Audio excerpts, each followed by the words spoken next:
जय Hind. Hello friends, कैसे हो आप सब लोग। आज के सेशन में हम बात करने वाले हैं संधि के बारे में। किस पर सेशन होने वाला है तो संधि पर होने वाला है, और इसमें हर एक उस पॉइंट को देखेंगे जो एग्ज़ाम के लिए वेरी इंपॉर्टेंट है। और इसमें फालतू चीज़ एक पॉइंट भी नहीं लिखा गया है। कहीं ना कहीं हर एक लाइन से जो है क्वेश्चन एग्जाम में बनते हैं, और इसमें बहुत सारे जो है एग्जाम्पल के लिया गया है जो कि वेरी इम्पॉर्टेंट वो भी अपने आप में है। तो चलते हैं, स्टार्ट करते हैं अपने इस सेशन को, और देखेंगे इसमें हिंदी के संधि के बारे में। और इसमें हम लोग सारे चीज़ देखेंगे, कितने प्रकार के संधि होते हैं, किस में कौन सा संधि है, सभी को एक रूप में देखेंगे। तो चलते हैं, देखते हैं। और सभी को हम बता दें कि अगर आप सभी को जो है भूगोल की पीडीएफ चाहिए, पॉलिटी की चाहिए, बायोलॉजी की चाहिए, हिंदी, सीडीपी, स्टैटिक, जीके, सभी का पीडीएफ प्राप्त करने के लिए हमारे इस यूट्यूब चैनल जो है इस व्हाट्सएप नंबर पर मैसेज कर सकते हैं, जहां से आप सभी को जो है ये पीडीएफ मिल जाएगा। तो चलते हैं, देखते हैं संधि। संधि क्या होता है तो संधि दो शब्दों से मिलकर बना है। कौन से दो शब्द हैं तो सम प्लस धी, जिसका अर्थ होता है मेल। अब अगर वैसे देखेंगे अपने भाषा में एक समधि होते हैं, समधि आते हैं कि रिश्ते में भी एक समधि पढ़ते हैं, तो वो समधि होता है और उसी को मिला करके एक नया रूप बनाया गया है संधि, जिसका मान क्या होता है मेल। अर्थात दो वर्णों के मेल से होने वाले विकार या परिवर्तन को संधि कहते हैं। ये जो दो वर्ड है वेरी वेरी इंपॉर्टेंट लाइन है, इसको याद रखना। संधि में किसका मेल होता है? दो वर्णों का, जबकि समास में दो पदों का या दो शब्दों का मेल होता है। और संधि में किसका होता है तो दो वर्णों का मेल होता है। जैसे सत प्लस आनंद मिलकर के किसका निर्माण करते हैं? सदानंद। सु प्लस आगत मिलकर के किसका निर्माण होता है? स्वागत। आगे देखेंगे संधि के प्रकार। अगर हिंदी में देखें तो संधि के तीन प्रकार होते हैं। कितने प्रकार? तीन। यानी किसी भी शब्द से को जोड़कर जो है नया शब्द तीन प्रकार से बनाए जा सकते हैं। कौन कौन से संधि में देखेंगे तो एक होता है स्वर संधि, एक होता है व्यंजन संधि, और एक होता है विसर्ग संधि। स्वर संधि यानी जिसमें स्वरों का मेल होता है, व्यंजन संधि जिसमें व्यंजनों का मेल होता है, और विसर्ग संधि यानी जिसमें विसर्ग का मेल होता है। तो देखते हैं, अब सबसे पहले देखते हैं स्वर संधि के बारे में, फिर व्यंजन संधि के बारे में देखेंगे, उसके बाद देखेंगे विसर्ग संधि के बारे में। स्वर संधि किसे कहते हैं तो स्वर संधि दो स्वरों के मेल से होने वाले विकार या परिवर्तन को स्वर संधि कहते हैं। इनके पांच भेद हैं। कितने भेद हैं तो पांच भेद हैं। यहाँ से भी क्वेश्चन पूछे जाते हैं। कौन कौन से पांच भेद हैं तो दीर्घ स्वर संधि। कौन सा? दीर्घ स्वर संधि। दूसरा गुण स्वर संधि।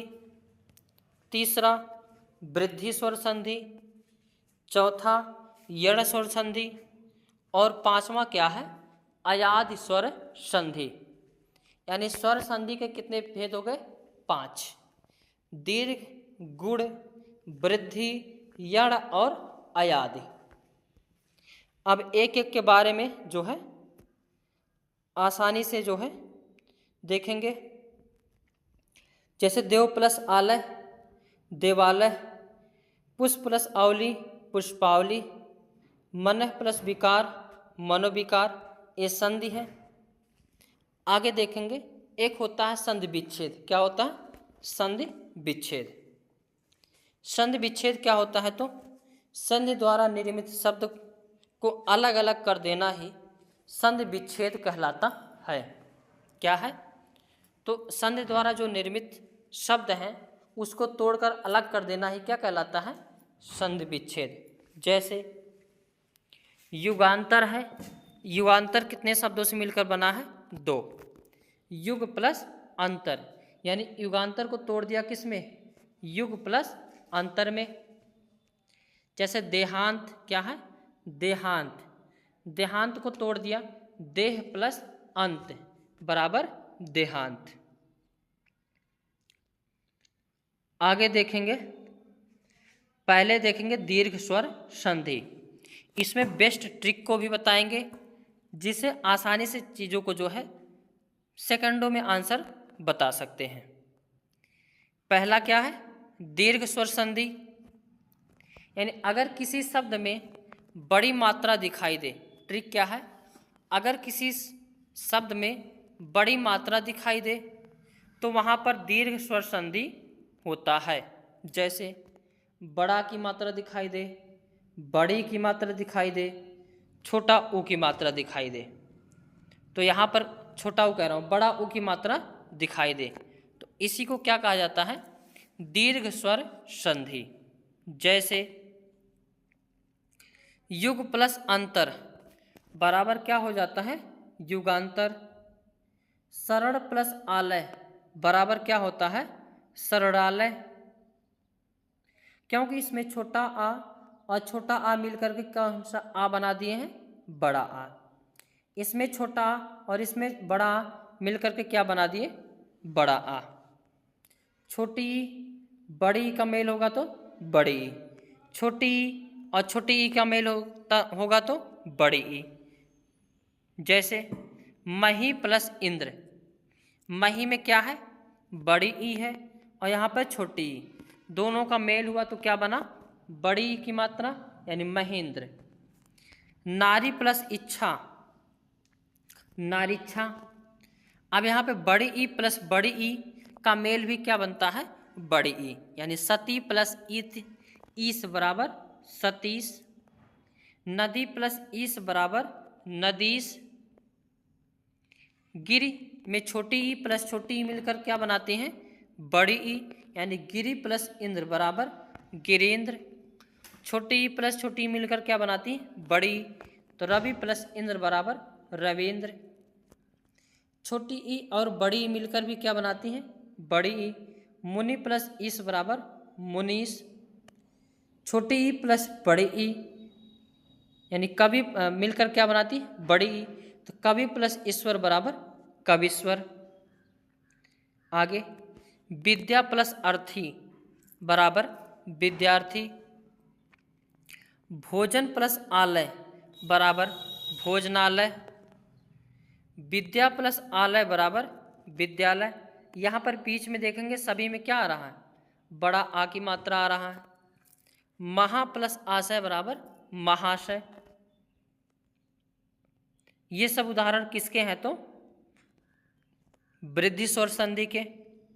दूसरी स्वर संधि देखते हैं, गुण स्वर संधि। कौन सा? गुण स्वर संधि। इसका ट्रिक क्या है? तो ए ओ अर क्या दिख जाए? ए ओ अर दिख जाए कहीं पर तो वहाँ पर कौन सा संधि होता है? गुण स्वर संधि। जैसे सु प्लस एच्छू, अब छोटा आ और छोटी ई मिलकर क्या बना देंगे? बड़ी ई। नहीं, छोटा आ प्लस बड़ी ई मिलकर के क्या बना देंगे? ए, यानी शुभ प्लस इच्छु बराबर शुभेच्छु। नर प्लस ईस बराबर नरेश, क्योंकि छोटी ई छोटा आ प्लस ई मिलके क्या बनाएंगे? ए की मात्रा। आगे सह प्लस उदर, यानी छोटा आ प्लस छोटा ऊ मिलकर के ओ बनाएंगे तो सहोदर। बड़ा आ और छोटा ऊ मिलकर ओ बनाएंगे तो महा प्लस उदय बराबर महोदय। बड़ा आ प्लस छोटा ऊ मिलकर के क्या बनाएंगे? ओ की मात्रा, तो गंगा प्लस उर्मी बराबर गंगोर्मी। सप्त प्लस ऋषि बराबर ए अर बनता है, यानी छोटा आ और री मिलकर क्या बनाएंगे? अर का भाव देंगे तो सप्तर्षि। सूर्य प्लस उदय बराबर सूर्योदय। आगे वृद्धि स्वर संधि, कौन सा? वृद्धि स्वर संधि। इसका ट्रिक क्या है? यानी जो आय और आय से बनेगा, यानी ए में एक और वृद्धि कर दी जाए तो आय बन जाएगा, और ओ में एक और वृद्धि कर दी जाए तो अ बन जाएगा। तो वृद्धि स्वर संधि में ट्रिक क्या है? आय और औ का भाव दिखेगा, जैसे 1 प्लस 1 यानी आ प्लस 1 प्लस 1 यानी दोनों एक ही जैसा है तो क्या बन जाएगा? ए क्या बन जाएगा? एक का एक। लोग प्लस प्लस एसड़ा मिलके क्या बन जाएगा? यानी आ प्लस ए बराबर लोकैसड़ा। तो यहाँ पर कौन सा मात्रा दिख रहा है? दीर्घ मात्रा दिख रहा है। तो अगर दीर्घ मात्रा है तो कौन सा स्वर संधि हो जाएगा? वृद्धि स्वर संधि। आगे महा प्लस ऐश्वर्य यानी बड़ा आ और बड़ा जो है आय मिलकर क्या बनाएंगे? आय। तो महा प्लस ऐश्वर्य बराबर महेश्वर्य। परम प्लस औषधि बराबर परमौषधि। परम प्लस औदार्य बराबर परमौदार्य। जल प्लस औषधि यानी आ प्लस औ मिलकर के बनाएंगे औ जलौषधि। महा प्लस औषध यानी बड़ा आ और बड़ा जो है औ मिलकर क्या बनाएंगे? औ। तो महोषध हो जाएगा। चौथी जो संधि है स्वर संधि कौन सी है? यण स्वर संधि। अब यण स्वर संधि को देखते हैं। इसमें ट्रिक क्या है? या व रा के पहले कटा पिटा शब्द दिख जाए। क्या है? बहुत शानदार जबरदस्त ट्रिक है। या व रा के पहले क्या दिख जाए? कटा पिटा शब्द। तो वहाँ पर कौन सा संधि होता है? यण स्वर संधि। या से पहले आधा व्यंजन हो, वा से पहले आधा व्यंजन हो, और शब्द में अगर त्रा शब्द दिख जाए वहाँ भी कौन सा होता है? स्वर संधि, यण स्वर संधि। जैसे यदि प्लस अपि यानी ई प्लस आ मिलकर क्या बनाएंगे? यद्यपि। वी प्लस अर्थ व्यर्थ, यहाँ पर देखेंगे या से पहले कटा पिटा शब्द है, या से पहले कटा पिटा शब्द है, तो यहाँ पर कौन सा हो जाएगा? यण स्वर संधि। आदि प्लस आदेश अध्यादेश। यहाँ पे भी बीच में क्या है? कटा पिटा शब्द है या से पहले। आगे इति प्लस आदि बराबर इत्यादि, या से पहले कटा पिटा शब्द है। प्रति प्लस एक बराबर प्रति प्लस एक बराबर क्या होगा? प्रत्येक। तो या से पहले कटा पिटा शब्द है। वी प्लस आकरण बराबर व्याकरण। तो या से पहले कटा पिटा शब्द है। अनुप्रस प्लस एषण, तो यहाँ वा के पहले कटा पिटा शब्द है अन्वेषण। पितृ प्लस आदेश, तो यहाँ त्र शब्द दिख गया। तो ये सब क्या हो जाएंगे? यण स्वर संधि। आगे पांचवी स्वर संधि देखेंगे और स्वर संधि की लास्ट देखेंगे अयाधि स्वर संधि। कौन सी? अयाधि स्वर संधि। इसमें ट्रिक क्या है? आय आय अव आव, और यह प्रायः 3 शब्दों में होते हैं। यानी जहाँ पर आय आव आय आय अव आव जैसा भाव दिखे या प्रायः 3 शब्द में भी होते हैं, वहाँ पर कौन सा संधि होता है? अयाधि स्वर संधि। जैसे ने प्लस अन बराबर क्या होगा? नयन, 3 शब्द है। नय प्लस अक नायक, 3 शब्द है। विनय प्लस अक विनायक, और विनायक में आय शब्द दिख रहा है। गो प्लस अच गवाच यानी आवा शब्द दिख रहा है।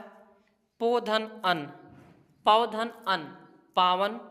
भव प्लस आक भावक। रो प्लस ईस रवीश।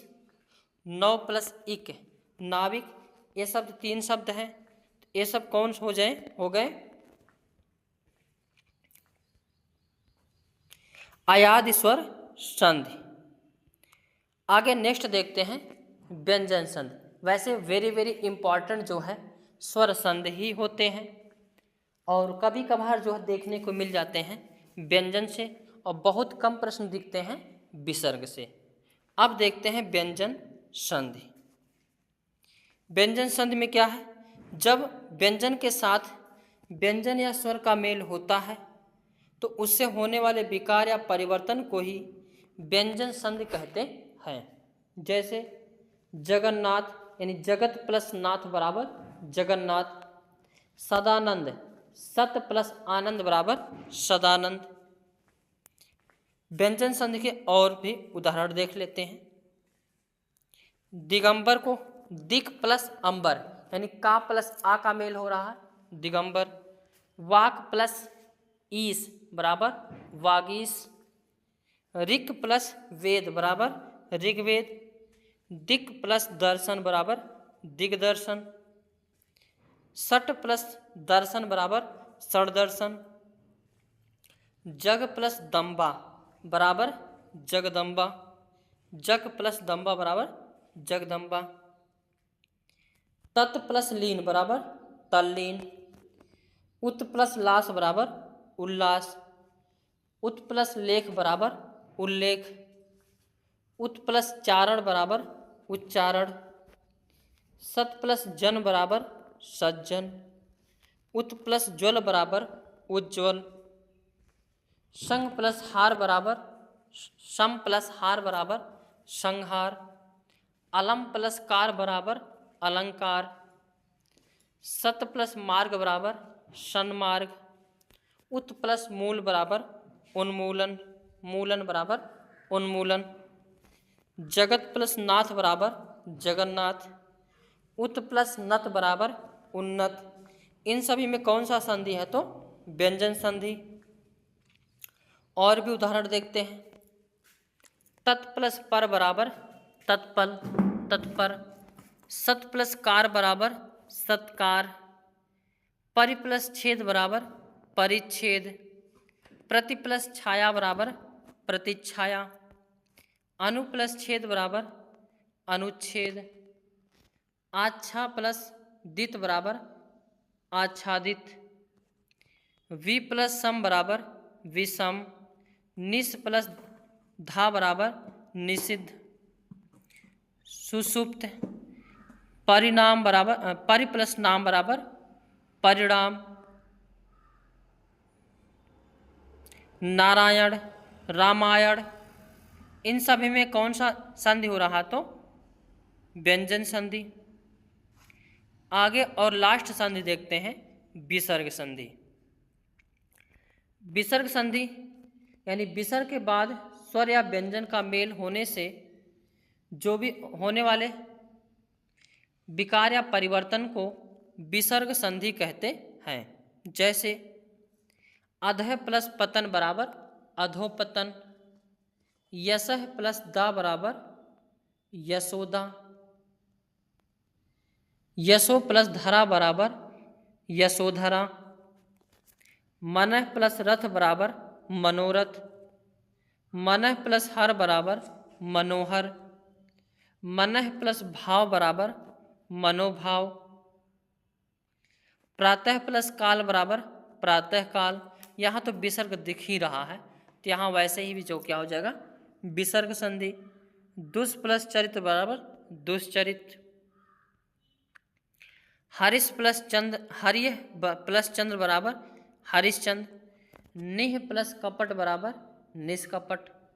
बहि प्लस कार बराबर बहिष्कार। निह प्लस फल बराबर निष्फल। नम प्लस अस्ते बराबर नमस्ते। निह प्लस संदेह बराबर निसंदेह। निह प्लस रज बराबर नीरज। निह प्लस रोग बराबर निरोग। निह प्लस रोध बराबर निरोध। निह प्लस गुण बराबर निर्गुण। दुह प्लस बल बराबर दुर्बल। निह प्लस राध बराबर निरपराध। निह प्लस आशा बराबर निराशा। प्रथम प्लस प्रथमोध्याय, इसमें भी कौन सा हो जाएगा, विसर्ग संधि। अब देख लेते हैं कुछ महत्वपूर्ण प्रीवियस ईयर पेपर जो पूछे गए प्रश्न हैं। क्वेश्चन पूछा गया है, दो वर्णों के मेल से होने वाले विकार या परिवर्तन को कहते हैं क्या। ये वीडियो 2015 का क्वेश्चन है। तो दो वर्णों के मेल से होने वाले विकार को संधि कहते हैं, और वहीं शब्दों कहेगा तो समास कहेंगे, या पद कहेगा तो समास कहेंगे। आगे, दो या दो से अधिक अत्यंत समीपस्थ वर्णों के मेल से जो परिवर्तन होता है उसे क्या कहते हैं। ये यूपीएसआई का क्वेश्चन है। तो क्या कहते हैं, यहाँ समीपस्थ वर्णों के मेल बोला है तो संधि कहते हैं। नेक्स्ट क्वेश्चन है, निम्नलिखित में से एक गलत है, कौन सा गलत ये बताना। एक कानून को परीक्षा 2015 का क्वेश्चन है। समास तो ये लिखा गया है, समाज नहीं रहेगा यहाँ पे, समास। तोड़ने को विग्रह कहते हैं, सही है, समास विग्रह कहलाता है। संधि तोड़ने को विच्छेद कहते हैं, ये भी सही है, संधि विच्छेद। समास में पदों के प्रत्यय समाप्त कर दिए जाते हैं, ये भी सही है। संधि में दो पक्षों का मेल होता है, ये नहीं, गलत है। नहीं सॉरी, समास में पदों के प्रत्यय समाप्त कर दिए जाते हैं, नहीं ऐसा कुछ नहीं है, तो ये सही है, ये गलत है, सी ऑप्शन गलत है। जबकि संधि में दो पक्षों का मेल होता है तो ये सही है, यानी डी ऑप्शन सही है, जबकि सी ऑप्शन गलत है। तो गलत पूछा गया तो सी इज द करेक्ट आंसर। तो आज के लिए बस इतना ही, ये सेशन यहीं पर कंप्लीट होता है। वीडियो अच्छा लगे तो लाइक शेयर कमेंट करना ना भूलें। Thank you for watching. जय हिंद। हेलो फ्रेंड्स, कैसे हो आप सब लोग। तो आज के सेशन में हम बात करने वाले हैं हिंदी में समास पर आधारित वीडियो होने वाला है, जो कि यूपीएसआई के लिए वेरी इम्पोर्टेंट है। इसमें हम हर एक उस पॉइंट को कवर करेंगे जो समास चैप्टर में है, यानी जो समास से जो भी क्वेश्चन उठते हैं वो सभी पॉइंट इसमें इंक्लूड हैं। कॉन्सेप्ट को भी देखेंगे और पीवाईक्यू को भी देखेंगे। और ये सेशन आप लोग अगर देख लेंगे तो कहीं ना कहीं इसके अलावा आप सभी को समास के लिए कोई और दूसरा वीडियो देखने की आवश्यकता नहीं पड़ेगी। इसमें हम पूरे कॉन्सेप्ट को क्लियर करेंगे और बहुत सारे पीवाईक्यू को भी देखेंगे, यूपीएसआई का, पीएससी का और वीडियो का, ऐसे कई सारे एग्जाम के जो है पीवाईक्यू को देखेंगे। तो चलते हैं, स्टार्ट करते हैं समास। और बिल्कुल इसमें ट्रिक भी देखेंगे, ट्रिक से याद करवा देंगे, और कॉन्सेप्ट भी रहेगा, यानी दोनों चीज़ का कॉम्बो पैक है। तो चलते हैं, और ये बता दें वेरी वेरी इंपॉर्टेंट है सभी के लिए जिसमें भी हिंदी पूछे जाते हैं। समास का जो है शाब्दिक अर्थ क्या होता है, संक्षेपीकरण होता है। एक नंबर यही पूछा गया है कि जो है समास का अर्थ क्या है, तो संक्षेपीकरण। जब दो या दो से अधिक शब्दों के मेल से नया शब्द बनता है तो इस प्रक्रिया को क्या कहते हैं, समास कहते हैं। ये चीज ध्यान रखना, यहाँ किसका मेल हो रहा है, शब्दों का मेल हो रहा है, लेकिन अगर वर्णों का मेल कह देगा तो संधि होता है। इस चीज को ध्यान रखना, शब्दों के मेल को क्या कहते हैं, समास कहते हैं। एक नंबर यहाँ से पूछा जाता है। आगे, जैसे गंगा का जल, मेल करने पर क्या बनेगा, गंगा जल। यहाँ पर जो है का शब्द का क्या हो गया है, लोप हो गया है। पेट भरकर, पेट भरकर का एक वर्ड क्या हो जाएगा, भरपेट। राजा का पुत्र, राजपुत्र। यानी दो शब्दों को मिलाकर एक नया शब्द बना दिया जाए, उसी को क्या कहा जाता है, समास कहा जाता है। आगे जैसे गंगा जल, इसमें दो पद होते हैं, एक पूर्व पद होता है, एक उत्तर पद होता है। जैसे यहाँ पे लिखा गंगा जल, गंगा और जल, गंगा जो पहला शब्द है पूर्व पद हो जाएगा और जल क्या हो जाएगा, उत्तर पद। तो प्रश्न पूछा जाता है उत्तर पद और पूर्व पद किसमें होते हैं, तो समासिक शब्द में होते हैं या समास पद में होते हैं। आगे समासिक पद, ये क्या है, तो समास के नियमों से निर्मित पद को समासिक पद या समासिक शब्द कहते हैं। इसे समस्त शब्द पद भी कहते हैं। ये जितने नाम बता रहे हैं उसको आप सभी को याद कर लेना है, क्योंकि ये डायरेक्ट क्वेश्चन जो है पूछा गया है इसी पॉइंट से। समास होने के बाद विभक्ति चिन्ह का लुप्त हो जाता है, यानी परसर का क्या हो जाता है, लोप हो जाता है। जैसे रसोई घर, यानी पहले था रसोई के लिए घर, तो के लिए का लोप हुआ तो क्या बन गया, रसोई घर। विद्यालय, विद्या के लिए घर, तो के लिए यहाँ पे लोप हो गया, तो यानी परसर का लोप किस में होता है, तो समास में। आगे समास विग्रह, क्या देखते हैं, समास विग्रह, समासिक पदों को तोड़ना या समासिक शब्दों या पदों के बीच के शब्दों को स्पष्ट करना समास विग्रह कहलाता है। जैसे रसोई घर ये समासिक पद है या समासिक शब्द है, इसको अगर हम तोड़ेंगे तो क्या बनेगा, रसोई के लिए घर। तो दोनों को हम अलग कर दिए तो यही क्या हो गया, समास विग्रह। जैसे विद्यालय हो गया, विद्यालय, विद्यालय को जब हम तोड़ेंगे तो क्या बनेगा, विद्या के लिए आलय, विद्या के लिए आलय, आलय मतलब क्या होता है, घर। आगे समास के 6 प्रकार होते हैं। कितने प्रकार हैं समास के, तो 6 भेद हैं।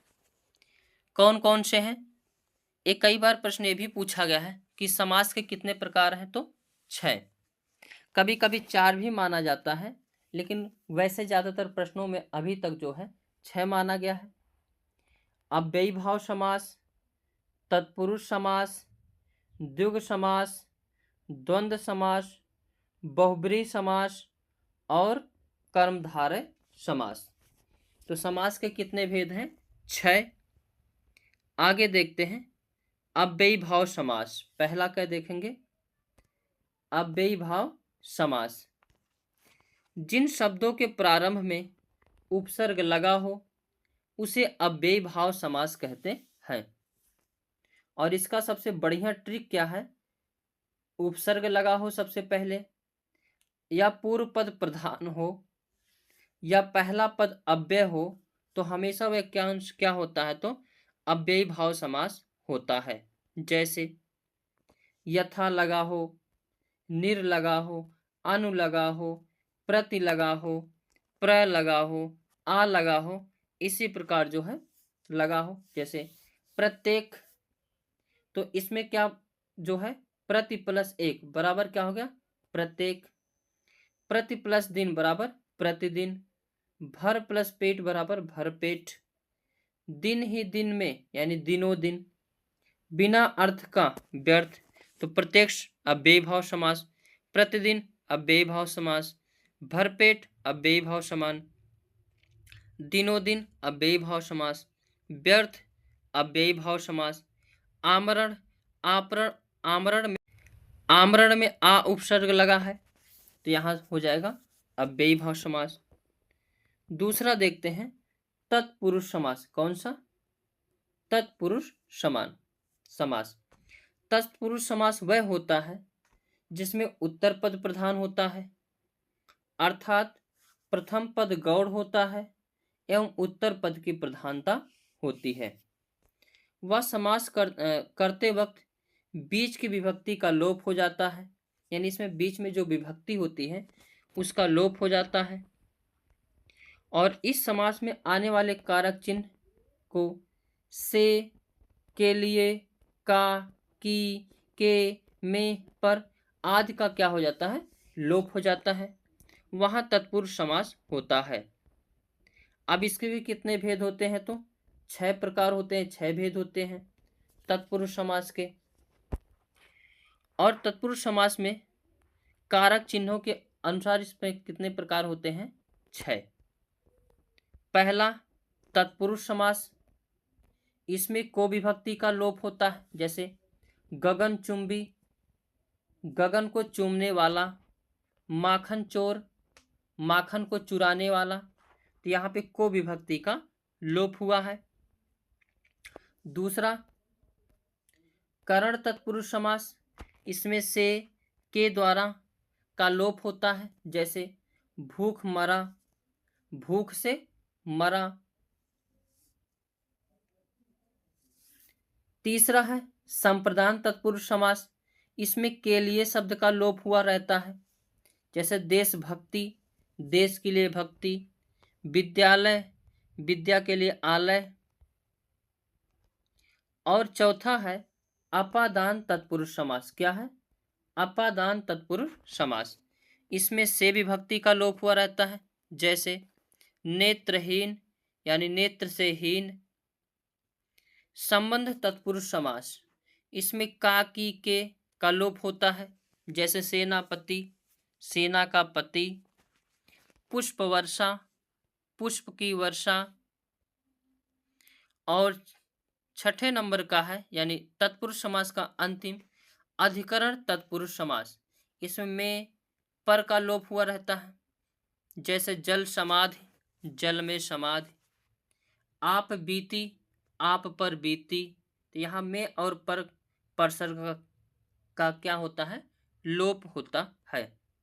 आगे दूसरा है द्विग समास। क्या है, द्विग समास, जिस शब्द में पहला शब्द संख्या आ जाए, वेरी वेरी इंपॉर्टेंट, इसको नोट करिए। अगर संख्या शब्द दिख जाए पहले, तो वहां पर कौन सा समास होता है, द्विग समास होता है, जैसे दशानन, चौराहा, नवरात्रि, सप्ताह, सात बहन, ये सब किस में आते हैं, द्विग समास में आते हैं। परंतु इसके कुछ अपवाद हैं, उस अपवाद को देख लेते हैं। जैसे त्रिनेत्र भगवान शिव को कहा जाता है, चतुर्भुज भगवान विष्णु को कहा जाता है। ये संख्यावाची होते हुए भी कौन से किस में आएंगे, बहुब्रीहि समास में आएंगे। आगे द्वंद्व समास, कौन सा, द्वंद्व समास, जिस समास में दोनों पद प्रधान होते हैं द्वंद्व समास कहलाता है। इस समास के विग्रह में शब्दों के बीच से निकल जाता है। द्वंद्व समास में ठीक विपरीत याद रखना कि दोनों पद जो है एक दूसरे का विपरीत होते हैं, बीच में योजक चिन्ह लगा होता है। ये क्या है, ट्रिक है। जैसे सुख दुख, लाभ हानि, माता पिता, भाई बहन, पति पत्नी, राजा रानी, यानी एक दूसरे के विपरीत हैं, यही द्वंद्व समास होते हैं। इसमें योजक चिन्ह जो है लगा होता है। आगे कर्मधारय समास, कौन सा, कर्मधारय समास, वह समास जिसका पहला पद विशेषण हो तथा दूसरा पद विशेष से हो, या पूर्व पद एवं उत्तर पद में उपमान उपमेय का संबंध माना जाता है, वहां पर कर्मधारय समास होता है। इसमें तोड़ने पर ज्यादा के समान है जो शब्द जो है निकलेगा। जैसे महात्मा, महान है जो आत्मा, तो यहाँ पर क्या है, जो शब्द दिख गया क्या हो जाएगा, कर्मधारय समास। कमल नयन, कमल के समान नयन, तो के समान शब्द दिख गया, कर्मधारय समास। नराधम, नर है जो अधम, तो जो शब्द दिख गया। पीत सागर, पीला है जो सागर, जो शब्द दिख गया। पीतांबर, पीला है जिसका अंबर, जिसका शब्द दिख गया। ये सभी में कौन सा अलंकार हो जाएगा, कर्मधारय समास हो जाएगा, सॉरी अलंकार नहीं समास। आगे बहुब्रीहि समास, बहुब्रीहि समास में क्या होता है, ऐसे दो पदों का मेल होता है जिसमें किसी तीसरे शब्द की उत्पत्ति होती है, वह समास क्या कहलाता है? बहुब्रीहि समास कहलाता है। जैसे, और प्रायः ये कैसे होते हैं? योग रूढ़ होते हैं। और इनका ट्रिक क्या है? देवी देवताओं के नाम प्रायः कैसे होते हैं? बहुब्रीहि समास के अंतर्गत आते हैं। जैसे पीताम्बर, पीताम्बर किसके लिए कहा जाता है? श्री कृष्ण के लिए, बहुब्रीहि समास। कमल नयन किसको कहा जाता है? भगवान विष्णु को। तो कौन सा समास हो जाएगा? बहुब्रीहि समास। तिरंगा राष्ट्रीय ध्वज को कहा जाता है, बहुब्रीहि समास। चतुर्भुज विष्णु जी को कहा जाता है, बहुब्रीहि समास। आगे अब देखते हैं महत्वपूर्ण प्रश्नों का संकलन, जो कि ये कनिष्ठ सहायक, UP TET, UPPCL, stenographer, video, कृषि प्रारंभिक परीक्षा, गन्ना पर्यवेक्षक, व्यायाम परीक्षा, वन रक्षक, UPP, lower PCS, UPSI, UPTGT, TGT, कानून गो, केबीएस, पीजीटी, लेखपाल, आमीन, junior engineer assistant, H TET, U TET, GTC, PGT, इन सभी के जो है क्वेश्चन इसमें मौजूद है। अब क्वेश्चन को हम लोग देखते हैं। जैसे पहला क्वेश्चन है, इनमें से कौन सा कथन पूरी तरह तत्पुरुष समास से संबंधित है? तो अभी हमने क्या पढ़ा था कि इसमें प्रायः उत्तर पद प्रधान होता है, यानी C option is the correct answer. Next question, जिस समासिक शब्द में पूर्व पद और उत्तर पद गौण होते हैं, कोई तीसरा पद प्रधान होता है, तो वहां पर कौन सा समास होता है? बहुब्रीहि समास। नेक्स्ट क्वेश्चन है, अनुरूप में कौन सा समास है? तो अनुरूप यानी अनु शब्द है, तो कौन सा हो जाएगा? अव्ययी भाव समास हो जाएगा। पदच्युत में कौन सा समास होगा? यानी पद से च्युत, यानी से शब्द आया तो से शब्द यानी तत्पुरुष समास हो जाएगा। स्नेह मग्न, स्नेह में मग्न या स्नेह से मग्न, तो कौन सा समास हो जाएगा? तत्पुरुष समास हो जाएगा।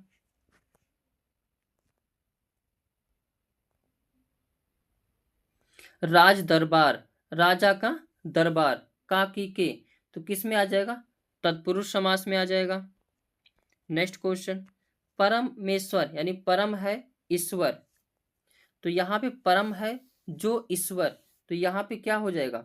बहुब्रीहि भी दिया है, कर्मधारय भी दिया है, तत्पुरुष भी दिया है, द्वंद्व तो होगा नहीं।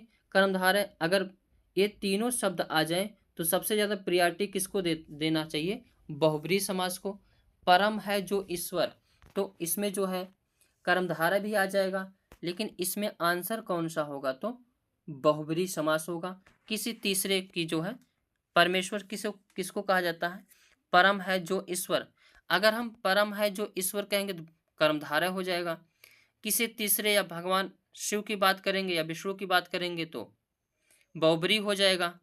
हालांकि इसको जो है एग्जाम में बहुब्रीहि माना गया है। आगे, देशभक्ति, देश के लिए भक्ति, तो के लिए शब्द आया, के लिए किस में आता है? तत्पुरुष समास में आता है। नीलांबर, नीला है जो अंबर, तो यहाँ कर्मधारय भी होगा, बहुब्रीहि भी होगा, लेकिन कर्मधारय और बहुब्रीहि दोनों मौजूद हैं, तो बहुब्रीहि को क्या दिया जाएगा? प्रायिकता दिया जाएगा। आगे, प्रतिमान में कौन सा अलंकार है? किसमें? प्रतिमान में। तो प्रति प्लस मान, तो प्रति शब्द है, अव्यय है, उपसर्ग है, तो क्या हो जाएगा? अव्ययी भाव समास। पीताम्बर में कौन सा समास होगा? तो बहुब्रीहि होगा। अगर कर्मधारय भी है, बहुब्रीहि है, तो प्रियॉरिटी किसको दिया जाएगा? बहुब्रीहि को। आगे, गौशाला में कौन सा समास है?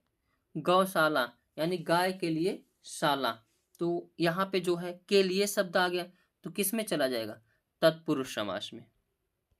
आगे, रसोई घर, रसोई के लिए घर, यानी तत्पुरुष समास है।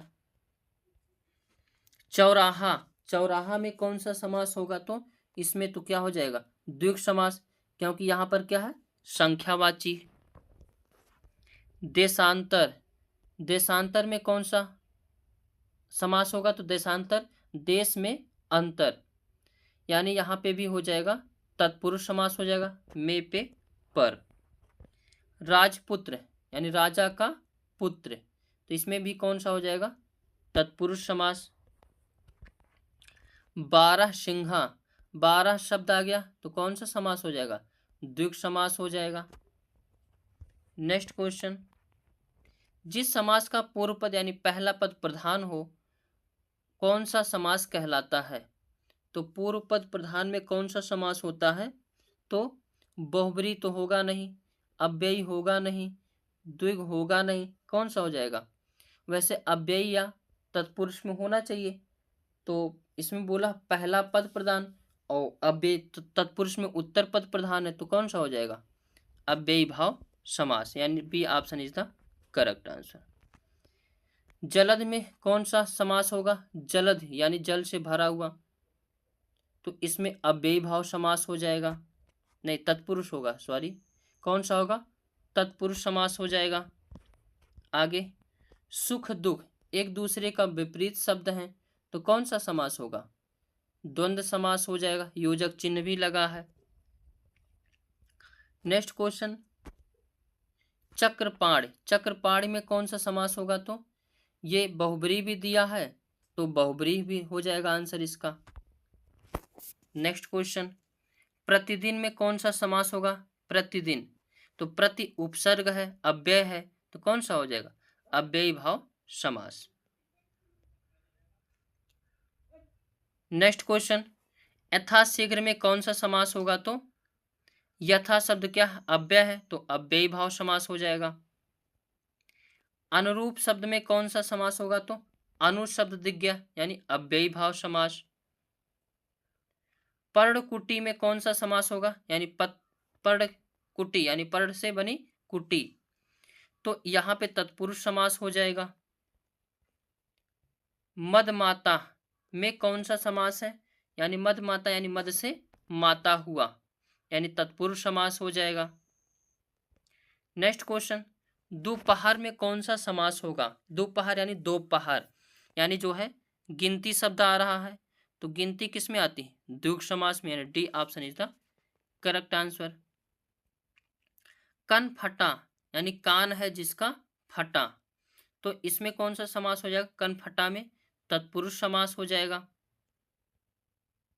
आगे, पदच्युत, पद से च्युत कौन सा समास हो जाएगा? से शब्द है तो तत्पुरुष समास हो जाएगा। जिस समास में कोई पद प्रधान नहीं होता है उसे क्या कहते हैं? तो बहुब्रीहि समास कहते हैं। यूपीएसआई का क्वेश्चन है। जिस शब्द में कोई पद प्रधान नहीं होता तो उसे बहुब्रीहि समास। विशेषण और विशेष से के योग से बनने वाला समास क्या कहलाता है? तो इसमें जो है बहुब्रीहि तो होगा नहीं, अव्ययी भी नहीं होगा, तत्पुरुष भी नहीं होगा, द्विगु भी नहीं होगा, कौन सा हो जाएगा? कर्मधारय, कौन सा होगा? कर्मधारय समास होगा। तो विशेष और विशेष के योग से बनने वाला शब्द समास क्या कहलाता है? कर्मधारय समास।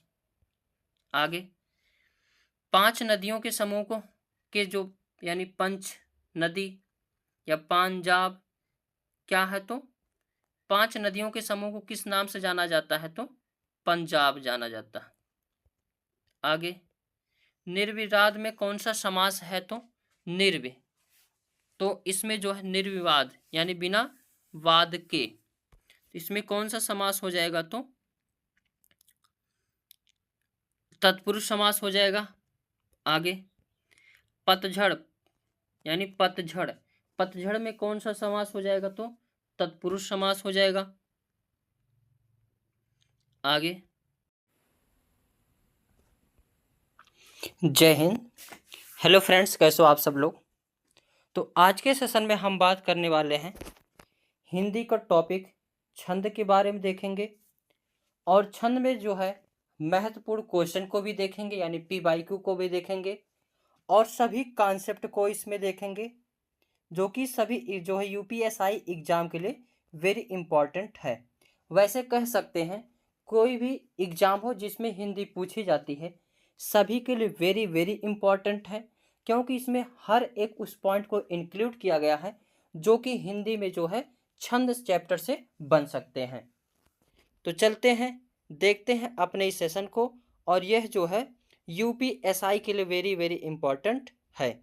तो चलते हैं, स्टार्ट करते हैं। और एक ज़रूरी सूचना आप सभी को बता दें, अगर भूगोल का नोट्स चाहिए, पॉलिटी का नोट्स चाहिए, बायोलॉजी का नोट्स चाहिए, हिंदी का चाहिए, सीडीपी का चाहिए, स्टैटिक जीके का चाहिए, साइंस का चाहिए, तो इस व्हाट्सएप नंबर से आप सभी लोग जुड़ सकते हैं और इस नंबर पर मैसेज कर सकते हैं। यहाँ से आप सभी को जो है वो पीडीएफ जो है प्रोवाइड कर दिए जाएंगे। बाकी देखते हैं छंद, क्या देखते हैं? छंद। छंद शब्द संस्कृत भाषा के चद धातु से मिलकर बनी है। ये प्रश्न कई बार पूछा जाता है, वेरी वेरी इंपॉर्टेंट पॉइंट है कि संस्कृत से के किस जो है धातु से बनी है, तो चद धातु से बनी है, जिसका अर्थ है आह्लादित करना, प्रसन्न करना या खुश करना। यहाँ से 2 नंबर प्रश्न पूछे जाएंगे। किस धातु से बनी है? तो चद धातु से। और इसका मतलब क्या है? तो आह्लादित करना, प्रसन्न करना या खुश करना। कुछ विद्वान छंद की शब्द की उत्पत्ति संस्कृत भाषा के छद धातु से मानते हैं, लेकिन ज़्यादातर विद्वान चद धातु से ही इसकी उत्पत्ति मानते हैं। यानी अगर एग्जाम में चद आ गया और जो है छद आ गया, तो प्रियॉरिटी, अगर दोनों आ गया तो प्रियॉरिटी चद को देना है। अगर चद नहीं आया तो छद लगा सकते हैं। आगे देखते हैं, छंद शब्द का सर्वप्रथम प्रयोग ऋग्वेद में मिलता है। वेरी वेरी इंपॉर्टेंट लगाइए कि छंद शब्द का सर्वप्रथम प्रयोग किस वेद में मिलता है? तो ऋग्वेद मिलता है। या सर्वप्रथम उल्लेख कहाँ मिलता है? तो ऋग्वेद में मिलता है। और छंद के आदि प्रणेता पिंगल ऋषि माने जाते हैं। वेरी वेरी इंपॉर्टेंट पॉइंट है कि छंद के आदि प्रणेता किसे माना जाता है? तो पिंगल ऋषि को। इसीलिए छंद को एक नाम दिया जाता है पिंगल शास्त्र। क्या नाम दिया जाता है? पिंगल शास्त्र। लेकिन संस्कृत में छंद के आदि प्रवर्तक महर्षि वाल्मीकि को माना जाता है। अगर यही कहेगा संस्कृत में किसे माना जाता है, तो महर्षि वाल्मीकि को माना जाता है। और उनकी पुस्तक छंदमाला में हिंदी में छंद की पहली पुस्तक मानी जाती है। इनकी एक पुस्तक है छंदमाला, जो कि माना जाता है कि हिंदी भाषा का जो है प्रथम पुस्तक माना जाता है। आगे देखते हैं, छंद के तत्व, वेरी वेरी इंपॉर्टेंट लगाइए। छंद के कितने तत्व हैं? तो 7 या 8 कहीं मिलते हैं, कहीं 7 मिलता है तो कहीं 8 मिलता है। जो भी ऑप्शन में आएगा उसी हिसाब से लगा देंगे। पहला क्या है? वर्ण और मात्रा। दूसरा पाद, पद या चरण। तीसरा संख्या, क्रम और गढ़। चौथा लघु और दीर्घ। पांचवा गति। छठा यति विराम, यति या विराम। और सातवां क्या है? तुक।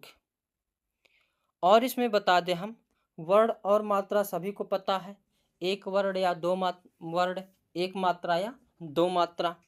अगर एक मात्रा है तो लघु मात्रा कहते हैं, और दो मात्रा है तो गुरु या दीर्घ कहते हैं। यति मतलब क्या होता है? विराम होता है। गति मतलब एक सुर में जो गाया जाता है, गति। तुक। अब देखते हैं आगे। पहला देखते हैं वर्ण और मात्रा। किसी भी छंद के 4 चरण होते हैं। कितने चरण होते हैं? 4 चरण होते हैं।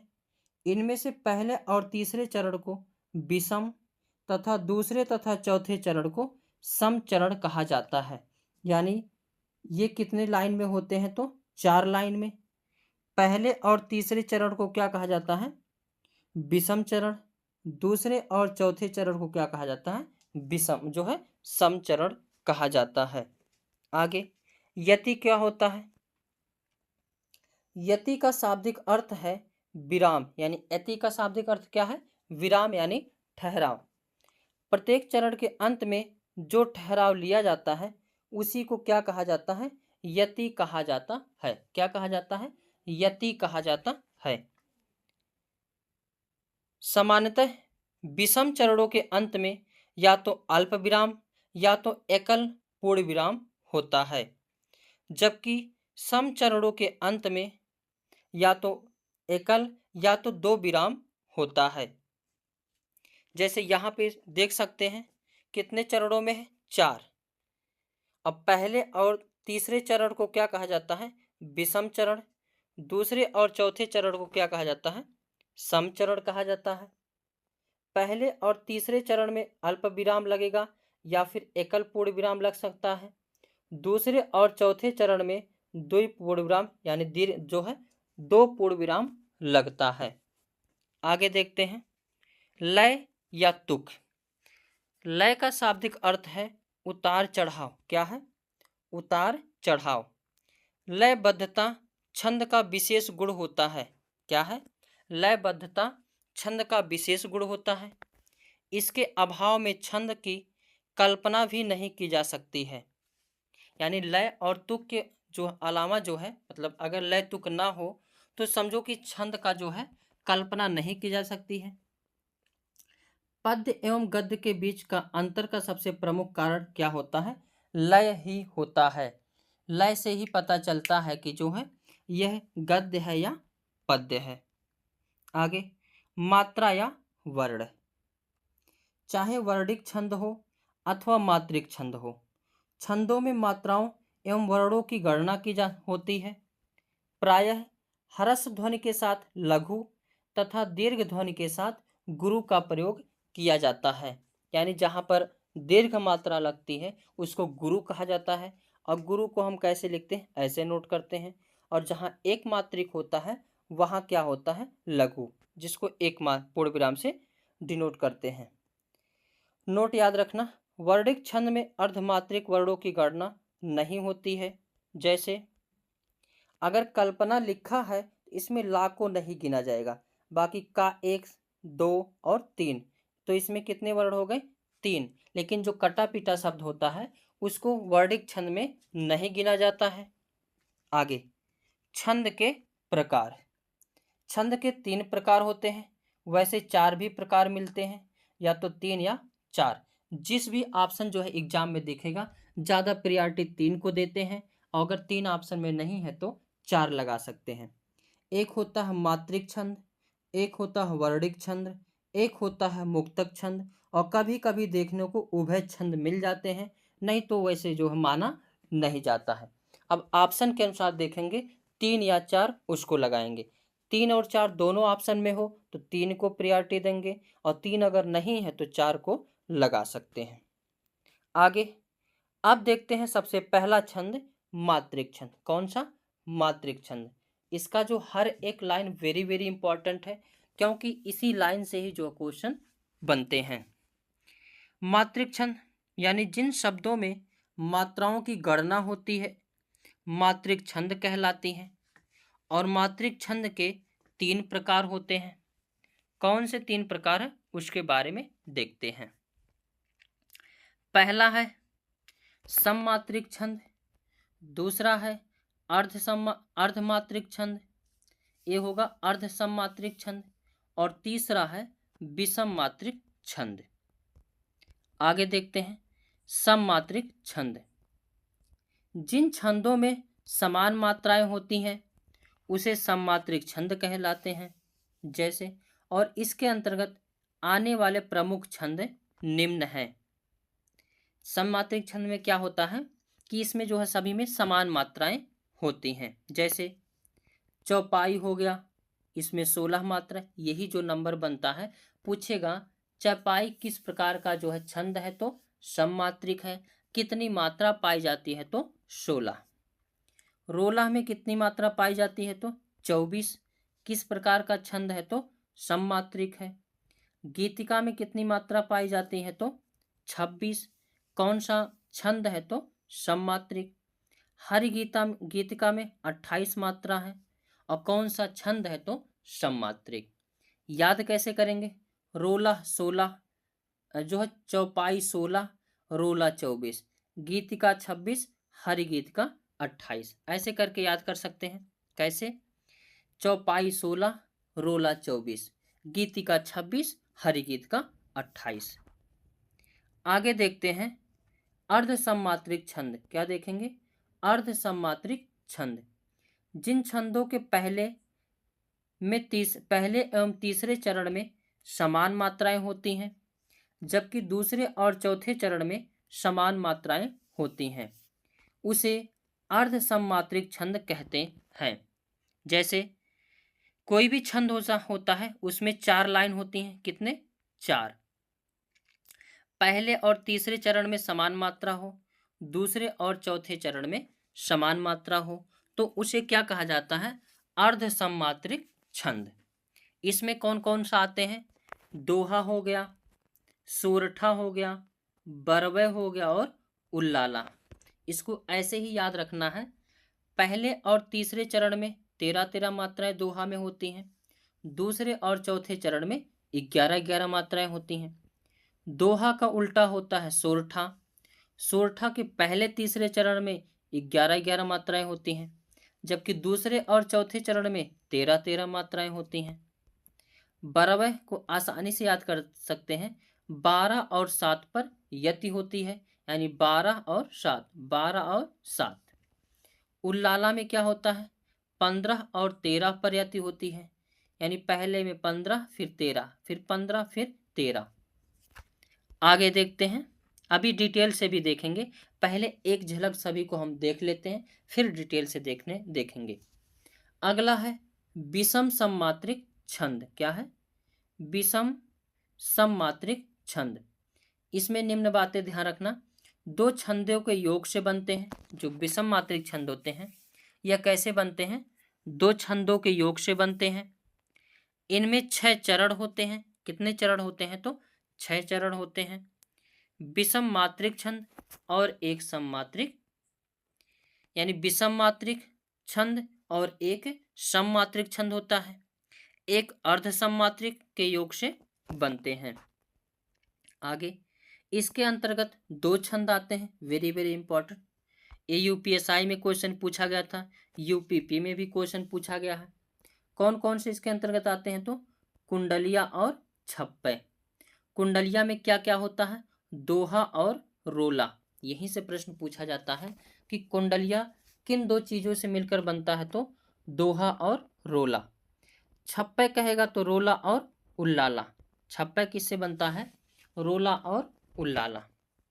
आगे अगली हेडिंग यानी दूसरा छंद पढ़ेंगे, वर्णिक छंद। कौन सा? वर्णिक छंद। जिन छंदों में वर्णों की गणना होती है उसे वर्णिक छंद कहते हैं। इसके अंतर्गत कौन कौन सा आते हैं? जैसे मंदाक्रांता, उपेंद्र वज्रा, इंद्र वज्रा, कवित छंद। इसके प्रत्येक चरण में कितने होते हैं? 31 वर्ण होते हैं। मालिनी छंद, प्रत्येक चरण में 15 वर्ण होते हैं। मंदक्रांता छंद, प्रत्येक चरण में 17 वर्ण होते हैं। उपेंद्र वज्रा छंद, प्रत्येक चरण में 11 वर्ण होते हैं। यही आप सभी को याद करना है, इससे ज़्यादा और जानने की आवश्यकता नहीं रहेगी। बसंत लिका, इसमें प्रत्येक चरण में 14 वर्ण होते हैं। घनाक्षरी छंद, प्रत्येक चरण में 11 वर्ण होते हैं। इंद्र वज्रा, प्रत्येक चरण में 11 वर्ण होते हैं। आगे देखते हैं छंदों का सामान्य परिचय। अब इसमें डिटेल से देखते हुए चलेंगे। यहाँ से जो है थोड़ा ध्यान से चलना पड़ेगा। पहला देखेंगे चौपाई। चौपाई क्या है? तो यह एक सम्मात्रिक छंद है। इसमें 4 चरण होते हैं। अब अगर सम्मात्रिक है तो प्रत्येक चरण में कितनी मात्रा होती है? 16। अंत में जगड़ और तगड़ नहीं आना चाहिए, किंतु अंत इसके अंत में 2 गुरु और 2 लघु आ सकते हैं। इसके पहले चरण की तुक दूसरे चरण से तथा तीसरे चरण की तुक चौथे चरण से मिलती है। हर एक पॉइंट वेरी इंपॉर्टेंट है, नोट्स भी बना सकते हैं सभी लोग। जैसे सुन से सत्य आशीष हमारी, पूजहि मन कामना तुम्हारी। ये यूपीएसआई 2025 में, अरे 2025 कहाँ से लिखा गया, ये डेट कुछ और है, बट ये यूपीएसआई में जो क्वेश्चन पूछा गया है। एक है राम कथा सुंदर कर तारी, संशय विहंग उड़ावन हारी। इसमें भी क्या है, यह एक प्रकार का चौपाई है। आगे, बंदो गुरु पद पदुम परागा, सुरुचि सुबास सरस अनुरागा, अमि मुरिमय चूरन चारो, समन सकल भव रूज परिवारो। ये भी एक प्रकार का क्या है, तो चौपाई है। आगे दूसरा देखते हैं गीतिका। क्या देखते हैं, गीतिका। यह एक प्रकार का जो है सममात्रिक छंद है। और गीतिका में कितनी मात्राएं पाई जाती हैं, तो 26 मात्राएं। इसमें 14 और 12 मात्राओं पर यति होती है और इसके अंत में लघु और गुरु का प्रयोग होता है। जैसे, हे प्रभु आनंद दाता, ज्ञान हमको दीजिए, शीघ्र सारे दुर्गुणों को दूर हमसे कीजिए। आगे है हरि गीतिका। क्या है, हरि गीतिका। यह भी एक जो है सममात्रिक छंद है और इसके प्रत्येक चरण में कितनी मात्राएं होती हैं, 28 मात्राएं। और 16 और 12 मात्राओं पर क्या होती है, यति होती है। और इसके अंत में लघु और गुरु का प्रयोग होता है। किसका, लघु और गुरु का प्रयोग होता है। जैसे, कहती हुई यो योत्तरा के नेत्र जल से भर गए, हिम के कड़ों से पूर्ण मानो हो गए पंकज नए। आगे देखते हैं रोला। क्या देखते हैं, रोला। यह भी एक प्रकार का सममात्रिक छंद है। इसके प्रत्येक चरण में 24 मात्राएं होती हैं और 11 और 13 मात्राओं पर यति होती हैं। इसके प्रत्येक चरण के अंत में 2 लघु और 2 गुरु का प्रयोग होता है। जैसे, नित नव लीला ललित ठानी, गोलोक अजिर में, रमत राधिका संग रास, रस रंग रुचिर में। आगे दोहा। क्या देखते हैं, दोहा। यह एक अर्ध सम्मात्रिक छंद है। इस छंद के पहले एवं तीसरे चरण में 13-13 मात्राएं एवं दूसरे और चौथे चरण में 11-11 मात्राएं होती हैं। और दोहा के जो है यति चरण के अंत में होता है, यानी दोहा के अंत में क्या होता है, यति होता है। और इसके सम चरणों के अंत में लघु होना आवश्यक होता है, यानी दूसरे और चौथे में क्या होगा, लघु। जैसे, श्री गुरु चरण सरोज रज, निज मन मुकुर सुधारु, बरनौ रघुबर बिमल जस, जो दायक फल चार। आगे देखते हैं सोरठा। क्या देखते हैं, सोरठा। यह भी एक प्रकार का अर्ध सम्मात्रिक छंद है, लेकिन यह जो है इसके छंद के पहले एवं तीसरे चरण में 11-11 मात्राएं, दूसरे और चौथे चरण में 13-13 मात्राएं होती हैं। यह जो है दोहा का उल्टा होता है, सोरठा। तो कई बार प्रश्न पूछा जाता है कि दोहा का उल्टा क्या होता है, सोरठा। आगे जैसे इसका एग्जाम्पल एक देखते हैं, मूक होई वाचाल, पंगु चढ़े गिरवर गहन, जासु कृपा सुदयाल, द्रहु सकल कलिमय दहन। आगे देखते हैं बरवे। क्या देखते हैं, बरवे। यह एक अर्ध सम्मात्रिक छंद है। इस छंद के पहले एवं तीसरे चरण में 12-12 मात्राएं होती हैं और दूसरे और चौथे चरण में 7-7 मात्राएं होती हैं, यानी 12-7 पर यति होती हैं। जैसे, वाम अंग शिव शोभित, शिवा उदार, शरद सुवारिदु में जनु ताड़ित बिहार। आगे देखते हैं उल्लाला। क्या देखते हैं, उल्लाला। यह अर्ध सम्मात्रिक छंद है। इस छंद के पहले एवं तीसरे चरण में 15-15 मात्राएं एवं दूसरे और चौथे चरण में 13-13 मात्राएं होती हैं। जैसे, करते अभिषेक पयोद है, बलिहारी इस देश की, हे मातृभूमि तू सत्य ही, सगुण मूर्ति सर्वेश की। आगे देखते हैं कुंडलिया। क्या देखते हैं, कुंडलिया। कुंडलिया। यह विषम मात्रिक छंद है। इसमें जो है 6 चरण होते हैं। दोहा और रोला को मिलाने से बनती है, यानी दोहा में 4 चरण, रोला के 2 चरण। इसके शुरू के 2 चरण दोहा एवं बाद के 4 चरण रोला होते हैं। इस छंद का प्रारंभ एवं अंत एक ही शब्द से होता है। एक ट्रिक याद रखना, इसका प्रारंभ और अंत किस शब्द से होता है? एक ही शब्द से होता है। जैसे सावन यहां भी है और सावन लास्ट में भी है, तो ये कौन सा हो जाएगा? कुंडलिया। सावन बरसा जोर से, प्रमुदित हुआ किसान, लगा रोपने खेत में आशाओं के धान। आशाओं के धान, मधुर सोयल स्वर कोयल बोले, लिए प्रेम संदेश, मेघ सावन के डोले। ठकुरेला कविराय, लगा सबको मन भावन, मन में भरे उमंग, झूमता गाता सावन। तो पहले भी सावन, अंतिम में भी सावन, तो यह क्या हो जाएगा? कुंडलिया। आगे देखते हैं छप्पय। क्या देखते हैं? छप्पय। यह एक विषम मात्रिक छंद है। यह रोला एवं उल्लाला को मिलाने से बनता है। इसके शुरू के 4 चरण में रोला एवं बाद के 2 चरण में उल्लाला होते हैं। अब देखते हैं छंद के महत्वपूर्ण प्रश्न। कॉन्सेप्ट को क्लियर कर लिए, अब किसको देखेंगे? प्रश्न को। तो देखते हैं, पहला क्वेश्चन पूछा गया था, यूपीपी के 2019 का पेपर है। एक छंद में कितने चरण होते हैं? तो 4 चरण होते हैं। नेक्स्ट क्वेश्चन, जहां छंद में सभी चरण समान होते हैं उसे क्या कहा जाता है? तो अभी हमने पढ़ा था सममात्रिक छंद। ये यूपीपी परीक्षा 2019 में पूछा गया है। नेक्स्ट क्वेश्चन, जहां छंद में सभी चरण समान होते हैं उसे क्या कहा जाता है? तो सममात्रिक छंद। दोहा के प्रथम चरण में कितनी मात्राएं होती हैं?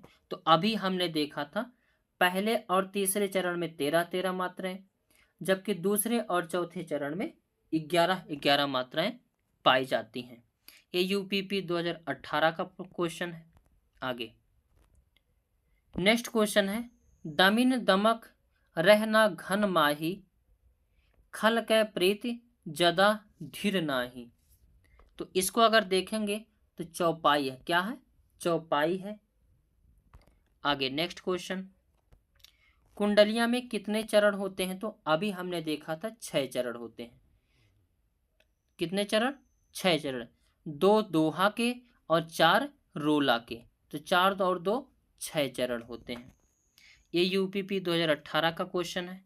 आगे नेक्स्ट क्वेश्चन, चौपाई के प्रत्येक चरण में कितनी मात्राएं होती हैं? तो अभी हमने देखा था कितनी मात्राएं? 16। ये यूपी टीजीटी 2004 में प्रश्न पूछा गया था, यूपीपी 2018 में, वन रक्षक 2015 में। आगे, जो मात्रिक सम छंद है प्रत्येक चरण में 16 मात्राएं होती हैं उसे क्या कहा जाता है? तो चौपाई कहा जाता है। आगे नेक्स्ट क्वेश्चन, किस छंद में 26 मात्राएं होती हैं और 14 और 12 पर यति होती हैं? तो ये वीडियो 2016 का क्वेश्चन जो पूछा गया है, क्या है? गीतिका। जबकि हर गीतिका में 28 मात्राएं होती हैं और गीतिका में 26। नेक्स्ट क्वेश्चन, छंद को पढ़ते समय आने वाले विराम को क्या कहा जाता है? तो ये वीडियो 2016 का क्वेश्चन है, तो क्या कहा जाता है? यति। आगे, निम्न में से सममात्रिक छंद कौन सा है? तो सममात्रिक छंद जो है चौपाई है, रोला है, गीतिका और हरि गीतिका। चौपाई में 16 मात्रा, रोला में 24 मात्रा, गीतिका में 26 मात्रा और हर गीतिका में 28 मात्रा। ये जूनियर इंजीनियर 2016 का क्वेश्चन है। आगे, निम्नलिखित में से कौन सा छंद का प्रकार नहीं है? दोहा है, सोरठा, चौपाई है, जबकि दृष्टांत अलंकार होता है, ये छंद नहीं है। आगे नेक्स्ट क्वेश्चन, छंद से संबंधित गणों की संख्या कितनी है? तो अभी हमने बताया था 7 या 8। तो ऑप्शन में यहाँ 8 है, 7 भी, लेकिन 7 नहीं लगाना, किसको लगाना, 8। ये जो है आबकारी सिपाही 2016 में पूछा गया है, इसमें 8 आंसर को माना गया है। आगे, छंद शास्त्र के प्रणेता आचार्य किसे माना जाता है, तो अभी हमने बताया था पिंगल जी को, इसलिए छंद को पिंगल शास्त्र भी कहा जाता है। ये यूपी टीजीटी परीक्षा 2011 का पूछा गया। आगे, इनमें से कौन सी छंद शास्त्र की प्रथम पुस्तक है, तो अभी पहले शुरू में देखा था छंद सूत्र, क्या है, छंद सूत्र, एक केबीएस पीजीटी परीक्षा 2015 का है। आगे, छप्पय किस प्रकार का छंद है, तो अभी हमने देखा था विषम मात्रिक छंद है। ये मलेरिया इंस्पेक्टर 2015 में पूछा गया प्रश्न है। किस छंद का प्रथम व अंतिम शब्द एक सा होता है, तो अभी लास्ट में हमने देखा था कुंडलिया का था, पहले सावन लास्ट में भी सावन था, तो जो दोहा और रोला से मिलकर बनता है। ये चकबंदी लेखपाल परीक्षा 2015 में पूछा गया है। केबी पीजीटी परीक्षा 2015 में पूछा गया है। नेक्स्ट क्वेश्चन, केवल मात्रिक छंद किस विकल्प में है, तो चौपाई, दोहा और रोला, यानी first option is the correct answer. Next question, निम्न में से कौन वर्णिक छंद है, दोहा, चौपाई, रोला नहीं है, जबकि क्या है, सवैया। ये यूपी टीजीटी 2013 का क्वेश्चन है। आगे नेक्स्ट क्वेश्चन है, अवधि शिला का उर पर था गरु भार, तिल तिल काट रही थी दृग जल धार। इस पंक्ति में प्रयुक्त छंद कौन सा है, तो बरवह है, यानी 12 और 7, देखो 2 मात्रा, 3 4, 4 3 7 मात्रा, और इधर 12 मात्रा, यानी 12 और 7 पर क्या होता है, बरवह होता है, क्या होता है, बरवह। आगे नेक्स्ट क्वेश्चन, निम्नलिखित में से कौन सा वर्णिक छंद है, तो वर्णिक छंद में सोरठा तो है नहीं, रोला है नहीं, छप्पा है नहीं, कौन सा है, उपेंद्र बज्रा। ये जीआईसी पीजीटी 2012 का क्वेश्चन है। आगे नेक्स्ट क्वेश्चन, मंगल करण कलिमल हरण तुलसी कथा रघुनाथ की, उपर्युक्त में से कौन सा छंद है, तो हरि गीतिका है। गीतिका में 26 मात्राएं और हरि गीतिका में 28 मात्राएं, इसको गिनेंगे तो कितनी मात्रा आएंगी, 28। ये डाइट पीजीटी 2014 का क्वेश्चन है। आगे, या लकुटी और कामरिया पर राज तिहुपुर के तजदारों में प्रयुक्त छंद कौन सा है, तो ये सवैया है। ये यूपी पीजीटी 2003 का क्वेश्चन है। तो सेशन यहाँ पे समाप्त होता है, और ऐसे जो है वीडियो पाने के लिए हमारे चैनल को सब्सक्राइब कर सकते हैं। इसमें आप सभी को कई सारी चीज़ें जो है मिलते रहेंगे। यूपीएसआई का कंप्लीट हिंदी आप सभी को मिल जाएगा, और 40 में से जो है 37-38 क्वेश्चन यहीं से मिल जाएंगे। और बता दें आप सभी को पीडीएफ चाहिए भूगोल का, पॉलिटी का, बायोलॉजी का, Hindi, CDP, static GK, science का नोट्स चाहिए, तो हमारे नंबर पर संपर्क कर सकते हैं 8115838846 पर। इस व्हाट्सएप से जुड़ सकते हैं या इस पर मैसेज करके प्राप्त कर सकते हैं। तो आज के सेशन में बस इतना ही। वीडियो अच्छा लगे तो लाइक शेयर कमेंट करना ना भूलें। Thank you for watching.